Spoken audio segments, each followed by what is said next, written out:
அவர் 600 கோடி 700 கோடின்னு போயிட்டாரு. அவரையே நீங்க கூட்டுவாரு. அவர் இப்போ போனீங்கன்னா 60 கோடி அவரே கேட்பாரு. சம்பளமும் ஃபிக்ஸ் பண்ணி கொடுத்துட்டேன். பர்சன்டேஜ் இல்லை, அது டிபெண்ட்ஸ் தானே. இப்போ ஒரு படம் பண்ணலான்றது அது அந்தந்த டைம் டிசைட் பண்ணோம். அண்ட் அவர் இப்போ ரொம்ப ரொம்ப பெரிய ஃபிலிம்ஸ் பண்ணிட்டு இருக்காரு. அதுவே எனக்கு சந்தோஷமான விஷயம். அதனால அவர் அந்த ஜேர்னியில் போயிட்டே இருக்கட்டும். Anirudh sir, I am very sorry sir. ஏன்னா அனி என்ன பண்ணுவார்னா, எந்த ப்ரோக்ராம் யூடியூப்ல ஜாலியாக இருக்கோ அதை ஃப்ரீ டைமில் எடுத்து பார்ப்பாரு. இப்போ நான் இது பாட்டு பாடினா இது ஜாஸ்தியாக போகும் வியூஸ், செம்ம காமெடியாக இருக்குன்னு சொல்லி அதை எடுத்து பார்ப்பாரு. என்ன தைரியமாக பாடுறான் பாருவார். இருந்தாலும் பரவாயில்ல, அந்த லிரிக்ஸ்க்காக நான் பாடிடுறேன்.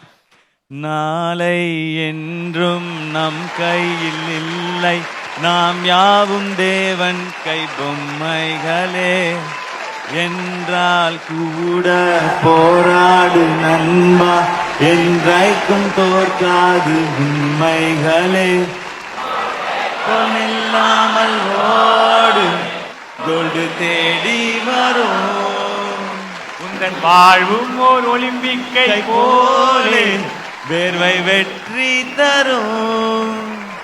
நாங்கள் ரிஷியும் இல்லை, ஓர் குஷியில் சொன்னோம், புடிச்சா புடிடா, எதிர் நீச்சல் அடி, வென்று ஏற்று கொடி. ஓகேயா?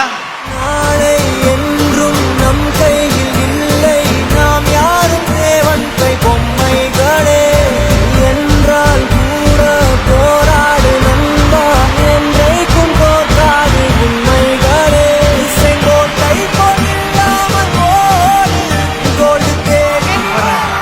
தேங்க்யூப்பா. எனக்கு ஸ்கூல் ப்ரேயர்லாம் ஞாபகம் வந்துச்சுப்பா.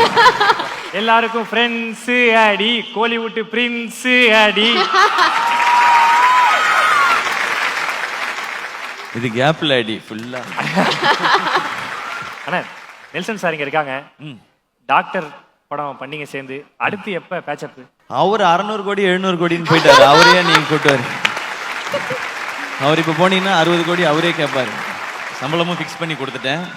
பர்சன்டேஜ் இல்லை, அது டிபெண்ட்ஸ் தானே. இப்போ ஒரு படம் பண்ணலான்றது அது அந்தந்த டைம் டிசைட் பண்ணோம். அண்ட் அவர் இப்போ ரொம்ப ரொம்ப பெரிய ஃபிலிம்ஸ் பண்ணிட்டு இருக்காரு. அதுவே எனக்கு சந்தோஷமான விஷயம். அதனால அவர் அந்த ஜேர்னியில் போயிட்டே இருக்கட்டும். உண்மையிலே ரொம்ப சந்தோஷண்ணே. சூப்பர்ண்ணே அப்படி சொல்லி. சூப்பர்ண்ணே. கரெக்டா 12 வருஷம் இந்த இண்டஸ்ட்ரியில இவ்வளவு பேரை நீங்க சம்பாரிச்சிருக்கீங்க, நிறைய ஹிட் படங்கள் கொடுத்துருக்கீங்க. எப்படி இருக்குண்ணே? 12 இயர்ஸ் இங்கே வந்து இருந்துட முடியுன்றதெல்லாம் முதல்ல எனக்கு தோணவே இல்லை. ஆடியன்ஸ்க்கு மட்டும்தான் நான் தேங்க்ஸ் சொல்லணும்னு நினைக்கிறேன். ஏன்னா உள்ளே வரும்போது எந்த பிளானும் இல்லாமல் வந்தேன். ஒரு சின்ன ரோல் கிடைச்சாலும் நடிச்சிடணும், ஒரு காமெடினா கிடைச்சாலும் நடிச்சிடணும், இல்லை 2 ஹீரோ அப்படிலாம் எதுவுமே பார்க்காம கிடைக்கிற வாய்ப்பை கரெக்டாக பண்ணிடணும்னு நினச்சி தான் வந்தேன்.